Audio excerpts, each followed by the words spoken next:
Hi readers, I'm Mr. Patrick, And I'm Mrs. Chrenka. and we are going to talk about some of our favorite books from recent memory.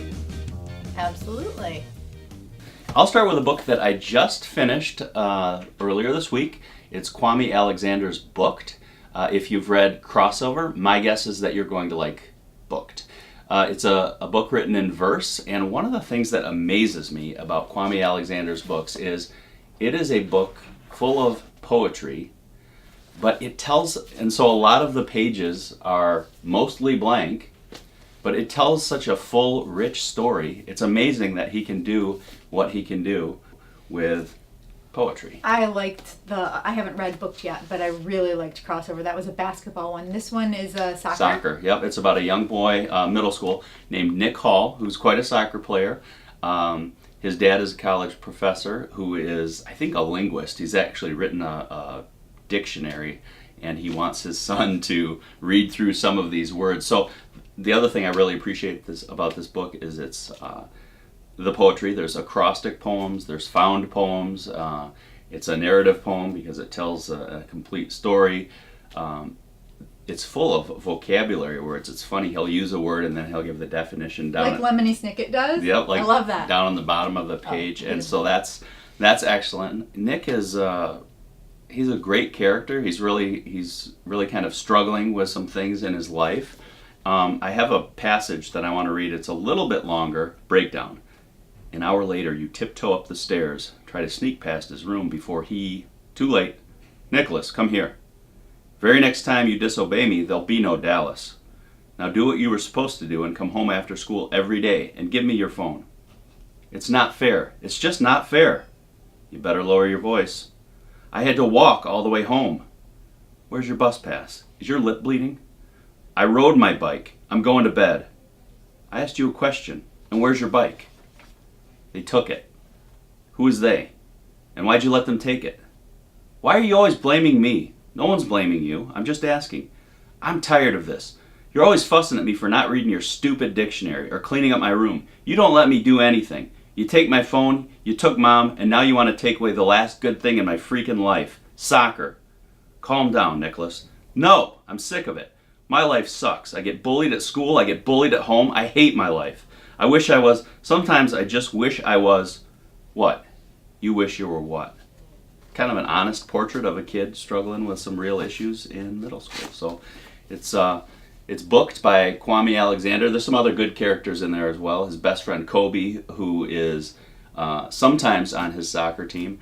The coolest guy in the book is the librarian. Of course. The librarian's always the coolest. Yeah, he's actually a rapper who is... a rapper librarian? A rapper That's librarian, cool. yeah. So his name is Mac, and he's always giving Nick books to read. Even though Nick's not a big reader and really doesn't want to read, he's always trying to figure out what the right book for Nick might be. So if you're a sports fan...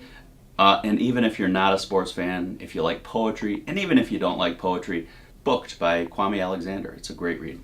You said, when you were talking about that book, that it doesn't have a lot of words on the pages, but it's a rich story.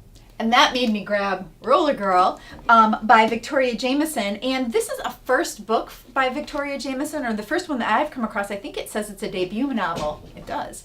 And it is a graphic novel. Now, I picked this up because Mr. Patrick book talked it when we were talking to some middle schoolers, and it sounded really great. And I hadn't been a big graphic novel person before that, and this kind of turned the tide for me. So Roller Girl it starts out about a girl named Astrid, and she has a best friend named Nicole. And Astrid's mom is always taking them on cultural experiences. So she takes them to the opera where they fall asleep. She takes them to art museums where they don't get the art. And she takes them to all these different things around town, poetry readings. She ends up taking them to a roller derby. And this is like a revelation to Astrid that there are these people out there on skates, these women out there on skates, doing their thing, and it's amazing. And Astrid and Nicole are supposed to sign up for the roller derby camp that kind of goes with this roller derby. Well, Nicole decides to do ballet, and they start to part ways in a not so nice, friendly way. There's kind of a couple of turning points in this book, and one is when Astrid and Nicole are at the roller derby with Astrid's mom. And I don't know if you can see this, but they see this really cool roller derby gal whose name is Rainbow Bite. They all have funny names. There was this one jammer, Rainbow Bite. You could always tell who she was because she wore rainbow socks. And she looked like a superhero. Isn't this the best thing you've ever seen? Astrid says. And Nicole's like, well, it's a little scary. Geez, Nicole, you can be such a baby sometimes.